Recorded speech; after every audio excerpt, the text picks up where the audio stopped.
എൻ്റെ പേര് Jason. Wife Jasna. ഞങ്ങള് യുകെയിലായിരുന്നു. കാസർഗോഡാണ് സ്വദേശം. ഞങ്ങളിവിടെ ലൈഫിൽ വന്നത് എൻ്റെ മോൾക്ക് ഇപ്പോൾ 6 വയസ്സായി. ഞങ്ങള് ഇവിടെ തെറാപ്പി ചെയ്യുന്നതിന് വേണ്ടിയാണ്. അവൾക്ക് സ്പീച്ചിന്റെ ഡിലേ ഉണ്ടായിരുന്നു, സ്പീച്ച് ഡിലേ ഉണ്ടായിരുന്നു. അപ്പോൾ ഇവിടെ ഒരു 1.5 വർഷമായി ഇവിടെ തെറാപ്പി ചെയ്യാൻ തുടങ്ങിയിട്ട്.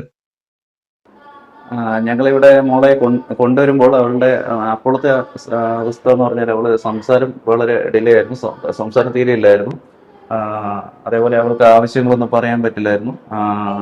പിന്നെ ഐ കോണ്ടാക്ട്, അറ്റൻഷൻ ഇതൊക്കെ കുറവായിരുന്നു. പിന്നെ ബാലൻസിങ്ങിന്റെ ഇഷ്യൂസ് ഉണ്ടായിരുന്നു. പിന്നെ ജമ്പിങ് അങ്ങനെയുള്ള ആക്ടിവിറ്റീസ് ഒന്നും അവൾക്ക് തീരെ ഇല്ലായിരുന്നു. പേടിന്ന് ഞങ്ങളിവിടെ വരുമ്പോഴുള്ള അവളുടെ അവസ്ഥ. ഇപ്പം ഞങ്ങളിപ്പോൾ ഇവിടുന്ന് ഡിസ്ചാർജ് ആയി പോവുകയാണ്. ABC ഡീസൽ വരെ അവള് കണ്ടിന്യൂസ് ആയിട്ട് പറയുന്നുണ്ട്. അതേപോലെ 1, 2, 3 ഒരു 15 വരെ ഉണ്ടെന്നുണ്ട്, കൗണ്ട് ചെയ്യുകയും ചെയ്യുന്നുണ്ട്. OT ബേസ് ആണെങ്കിൽ മോൾക്ക് ഇപ്പം നല്ല ഇമ്പ്രൂവ്മെന്റ് ഉണ്ട്. ഹൈറ്റ് ആദ്യമൊക്കെ പേടിയായിരുന്നു, ഇപ്പൊ അതിന്റെ പ്രശ്നം മാറി. ഇംബാലൻസ് ശരിയായിട്ടുണ്ട്. മറ്റ് കുട്ടികളുമായിട്ടുള്ള അറ്റാച്ച്മെന്റ് കൂടിയിട്ടുണ്ട്. ജമ്പിങ് ഈ വക കാര്യങ്ങളൊക്കെ ഒത്തിരി മാറ്റമുണ്ട്. സ്പീച്ചിലാണെങ്കിൽ 3 വേർഡ്സ് കൂടി ഇപ്പം സംസാരിക്കാൻ തുടങ്ങി. പാട്ടിന്റെ 2 വരികൾ കണ്ടിന്യൂസ് ആയിട്ട് പാടും. കുറെ വേർഡ്സ്, പുതിയ പുതിയ വേർഡ്സ് അവള് തന്നെയെ പറയാൻ തുടങ്ങി.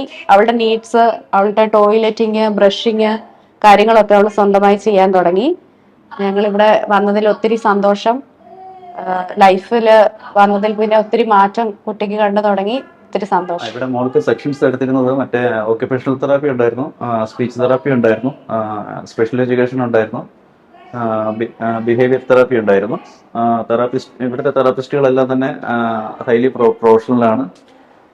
അപ്പോൾ അതിലൂടെ ഞങ്ങളുടെ മോൾക്ക് നല്ല ഇമ്പ്രൂവ്മെന്റ്സ് കൈവരിക്കാൻ പറ്റി. അപ്പോൾ ഇവിടെ എല്ലാ തെറാപ്പിസ്റ്റിനും ഇവിടുത്തെ മാനേജ്മെന്റിനും ഞങ്ങൾ നന്ദി പറയുന്നു. ഇനിയും കൂടുതൽ കുട്ടികൾക്ക് ലൈഫിലൂടെ അവരുടെ കുറവുകളെ മറികടന്ന് ഉയരങ്ങളിലേക്ക് ഉയരുവാൻ സാധിക്കട്ടെ എന്ന് ആശംസിക്കുന്നു. എല്ലാവർക്കും നന്ദി.